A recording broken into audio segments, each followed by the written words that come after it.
Welcome back to The Clean Truth by Ruby. Thanks for having me back. So this is actually our 30th episode, which is pretty exciting.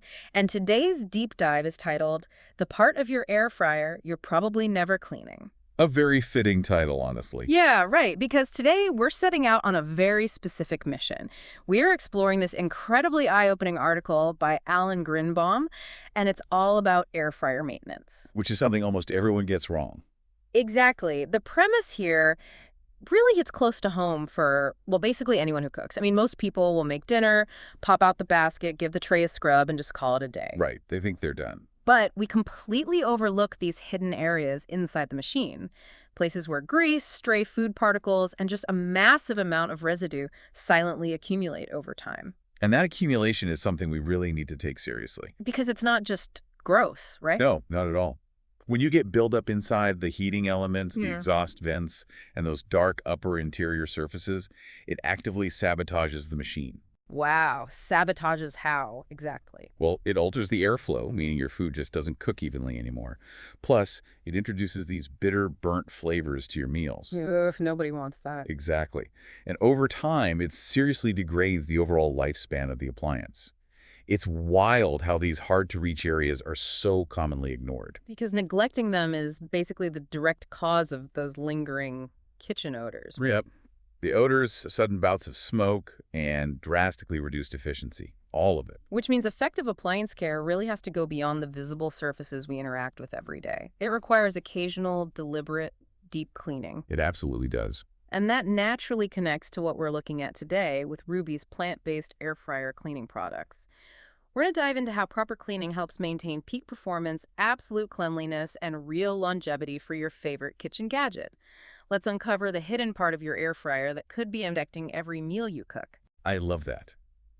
To truly understand what's going wrong inside that appliance, we first have to look at the actual mechanics of air frying itself. Right, because the mess doesn't just, magically teleport to the ceiling of the machine. Exactly. But before we get into the cleaning techniques, I do have to push back a little on Grinbaum's core premise here. Oh, okay. Let's hear it. Well, the entire marketing pitch for air fryers, the whole reason they blew up in popularity is that they use little to no oil. That is the big selling point, yeah. So if I'm not pouring vegetable oil into a vat, where is all this grease coming from in the first place? I mean, it feels a bit like thinking a diet soda won't stain your teeth just because it's diet, That is a great analogy, and it's the exact paradox most owners face. The confusion really comes down to understanding what an air fryer actually is. Okay, lay it on us. Despite the name, it is not a fryer at all. It's actually a highly compressed, incredibly powerful convection oven. Right, so just hot air blowing around. Well, hot air, but you have a very intense heat source situated extremely close to the food. And right above that heating coil is a high-speed fan. Oh, okay. Now, even if you don't add a single drop of cooking oil, the foods you are cooking, especially things like chicken wings, bacon, or, a marbled steak, they contain their own intrinsic fats. Sure, the fat renders out as the meat cooks, but that fat drips downward into the bottom tray, away from the food. I mean, that's the whole appeal of the basket design. It is, and gravity does pull the heavy liquid downward, but the fan changes the physics of the environment entirely. How so? As that intense heat renders the internal fat, it liquefies. Then that high-powered fan kicks in, and it's essentially creating a miniature tornado inside the cooking chamber. Oh, wow. So it's not just a gentle breeze. Not at all. The rapid circulating airflow catches microscopic droplets of that rendered fat, along with moisture and tiny food particles, and it aggressively pulls them upward. Oh, I see. So it's not just blowing hot air down, it's pulling aerosolized fat back up into the systems like a literal grease cyclone. A grease cyclone. That is a perfect way to visualize it. Yeah. And those aerosolized droplets get slammed right into the heating coil and the blades of the fan itself. Yuck. Yeah. And here is where the chemistry becomes really problematic, because those components are sitting at nearly 400 degrees Fahrenheit. Right, they're insanely hot. Exactly. So that aerosolized fat hits the hot metal and undergoes a chemical reaction called polymerization. Wait, polymerization? I've heard that term used when talking about seasoning cast iron skillets. You nailed it. That's exactly the same process. When you season a cast iron pan, you are intentionally baking thin layers of fat onto the iron. Right, to make it non-stick. Yes. The intense heat causes the molecular structure of the lipid chains to break apart and cross-link into a hard, slick polymer. You are essentially creating a natural plastic coating, Which is great for cooking eggs. highly desirable on a cast iron pan. But it is an absolute nightmare when it happens on the intricate metal coils and fan blades of an electrical appliance. Oh man, so it just builds up. Every single time you cook, you're adding another microscopic layer of baked-on, plasticized grease to areas you never even look at. So we are accidentally seasoning the internal mechanics of our air fryers with like vaporized chicken wing fat. That is exactly what is happening. That explains so much. If anyone listening has ever experienced this, you know exactly what we're talking about. You watch the basket, it looks spotless, but the next time you turn the machine on just to heat up a simple pastry, your kitchen smells like week-old burnt bacon. Or worse, the machine unexpectedly fills your kitchen with smoke halfway through cooking. Right, the dreaded smoke alarm trigger. Yep.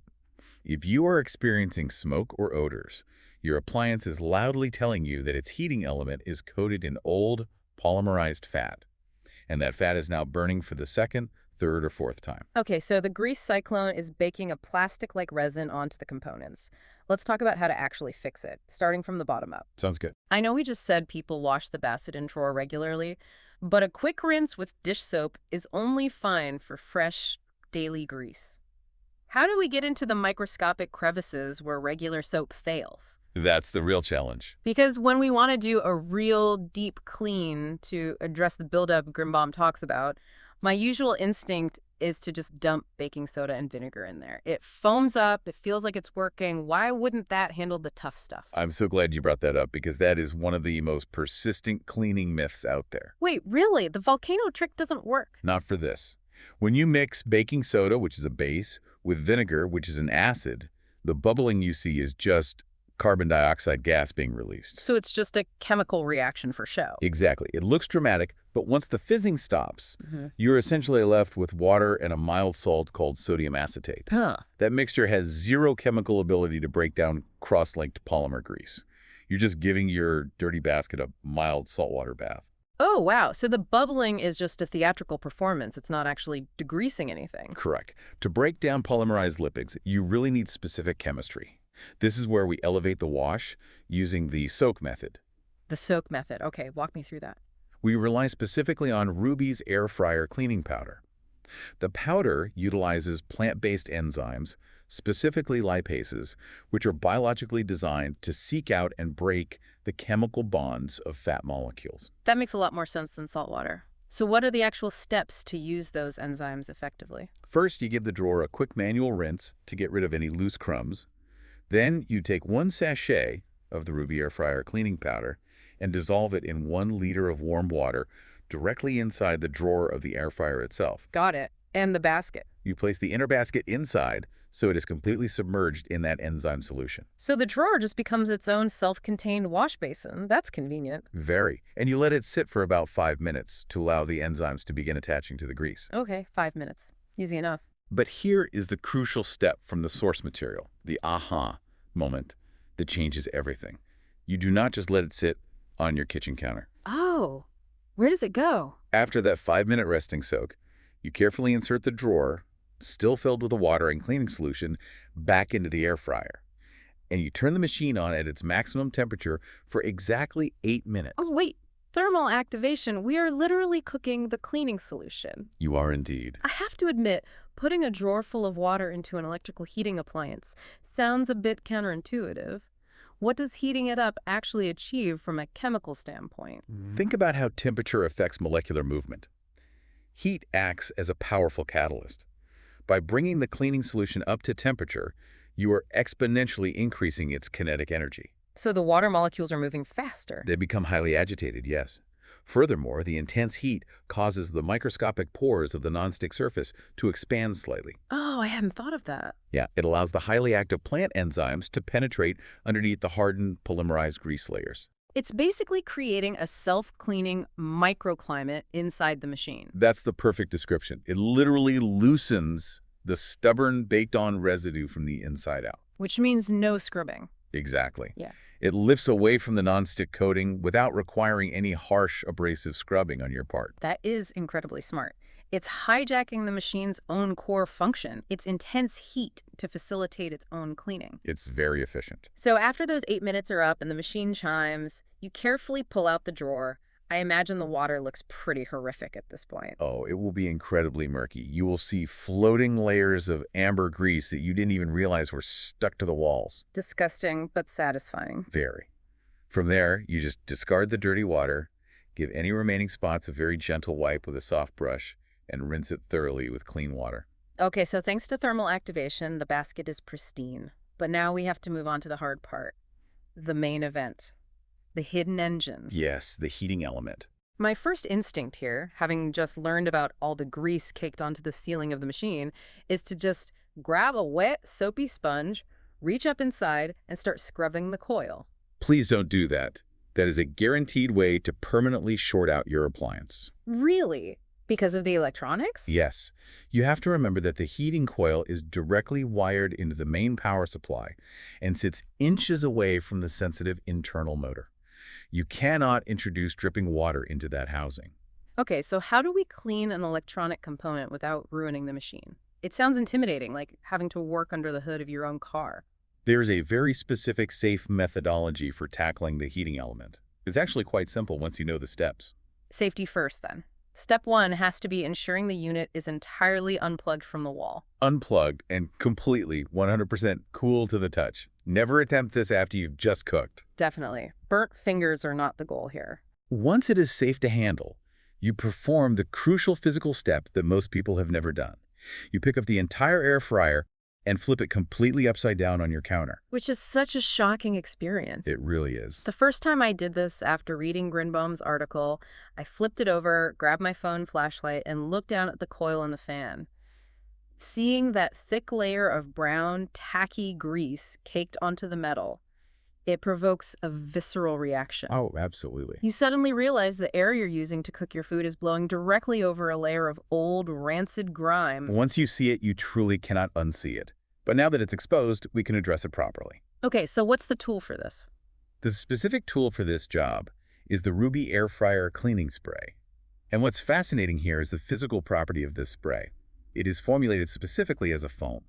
Interesting. Why does it need to be a foam? Why not just use a standard liquid spray bottle like you would for a kitchen counter? It comes down to the physics of fluid dynamics, specifically gravity and dwell time. Okay, science us. Even when the machine is upside down, the heating coil is a complex, curved surface suspended above the fan blades.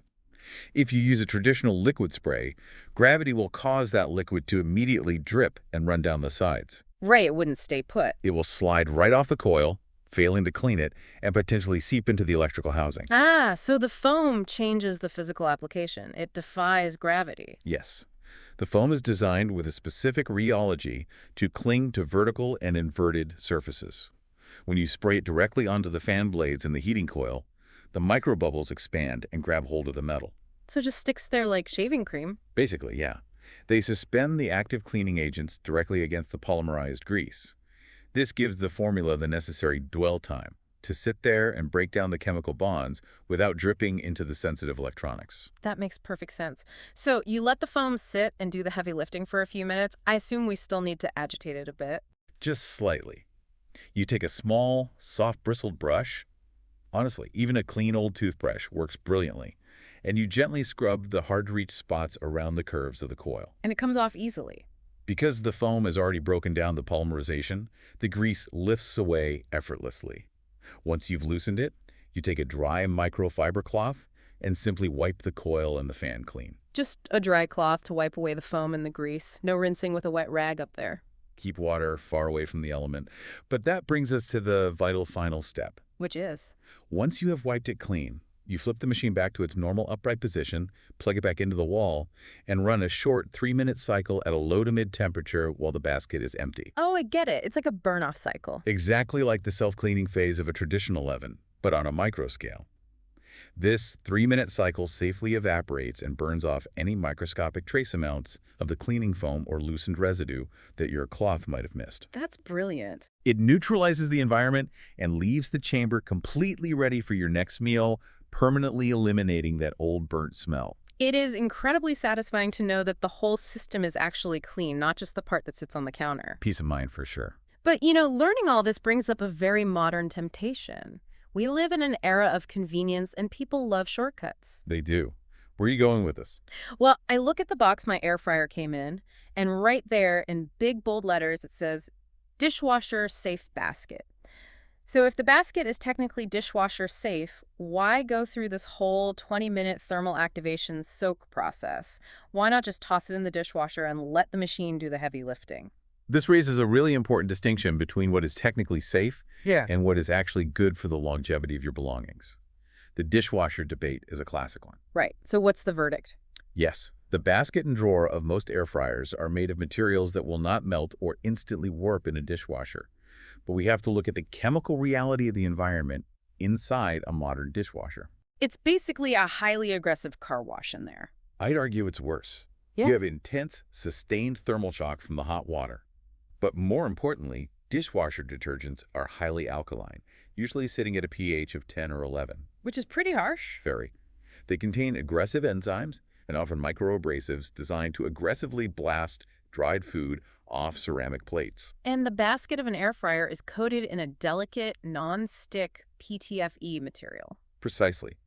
Subjecting that delicate nonstick coating to the chemical warfare of a dishwasher will rapidly degrade it. So it ruins the pan. The highly alkaline environment attacks the microstructure of the coating. Over time, it will become brittle, it will start to flake off into your food, and suddenly your nonstick basket becomes a highly sticking basket. Which defeats the whole purpose. Hand washing with a targeted, gentle method like the heat-activated enzyme soak we discussed is fundamentally the better call. It removes the grease without attacking the coating. Good to know. And just to be completely crystal clear, because I know someone out there is wondering, the main unit, the housing with the heating element we just scrubbed upside down, that never, ever goes in the dishwasher, right? Never. Under no circumstances should the main unit or any electrical components go anywhere near a dishwasher or be submerged in water. Okay, glad we established that. Even if you see a viral video online suggesting a hack to wash the whole unit, do not do it. It will destroy the machine and create a massive electrical fire hazard. Good. I am glad we're putting that myth to bed definitively. So let's talk about a practical schedule.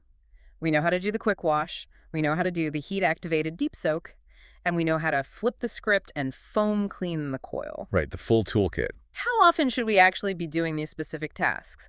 What is the actionable timeline for someone listening right now? It breaks down into two separate manageable timelines. For the visible parts, the basket and the drawer, you should be doing a basic clean after every single use. Okay, every time. Yep. If you are cooking exclusively very low-fat foods, like, say, roasting some dry vegetables, you might stretch that to every 2 or 3 uses. But generally, clean the basket after you cook. And what about the hidden engine, the heating element, and the fan? For the heating element, you want to address that with the foam spray every 5 to 7 uses. 5 to 7, okay. However, there is a major caveat. If you ever notice smoke, a burning smell, or even if your food seems to be cooking unevenly, you need to clean the coil instantly. Do not wait for the 5th use. Because it's already a problem. Built-up polymerized grease on the coil is usually the primary culprit for all 3 of those issues. Honestly, every 5 to 7 uses really isn't that bad, especially considering the entire deep clean process. The basket soak plus the upside-down foam spray only takes about 20 minutes total. And most of that time is completely hands-off. Right. You're just waiting for the thermal activation or the burn-off cycle. When you reframe it like that, it transforms from this intimidating, grueling chore into just, well, basic, rewarding maintenance. That's the ideal way to look at it. We maintain the oil in our cars, we run diagnostic checks on our computers. Our high-heat kitchen appliances require the exact same respect to function properly. I love that. Let's pull all these threads together. Today, we went on quite a journey inside a machine most of us use every single day. We certainly did. We learned how the grease cyclone pulls aerosolized fat upward, turning the hidden heating element into a sticky, polymerized mess. We broke down the chemistry of heat-activating Ruby's plant-based enzymes for a deep basket soak, rather than relying on the useless theater of baking soda and vinegar. A very important myth to bust. And we mastered the upside-down foam trick to safely degrease the electronic coil without causing a short circuit. The overarching takeaway here is that this level of care isn't just about baseline hygiene. Yeah. Yes, a clean machine is a sanitary machine, but this is fundamentally about performance. Right, getting the most out of your food. Cleaning the hidden components ensures your food actually tastes the way the recipe intended without the ghost of last week's dinner altering the flavor. And it keeps your appliance running efficiently, saving you money and frustration for years to come. It's about respecting the tools that feed us. If we connect this to the bigger picture, it leaves us with a really fascinating concept to ponder. Oh, what's that? Today, we learned that the most important part of an appliance is often the exact part we cannot see. The engine of the machine was completely hidden from view, doing all the hard work, collecting all the collateral damage, while we only focused on polishing the tray. Wow. Yeah. It makes you wonder if we've been completely ignoring the engine of our favorite kitchen gadget simply because it's out of sight. What other everyday tools, systems, or even relationships in our lives are we judging purely by their shiny covers, while totally neglecting the hidden mechanics that actually make them run? Wow. That is definitely something to chew on. Next time you're polishing the surface of something, ask yourself what the engine looks like. Thank you so much for joining us on this deep dive. We highly encourage you to go to your kitchen, unplug your air fryer, and flip it upside down today if you dare. See you next time.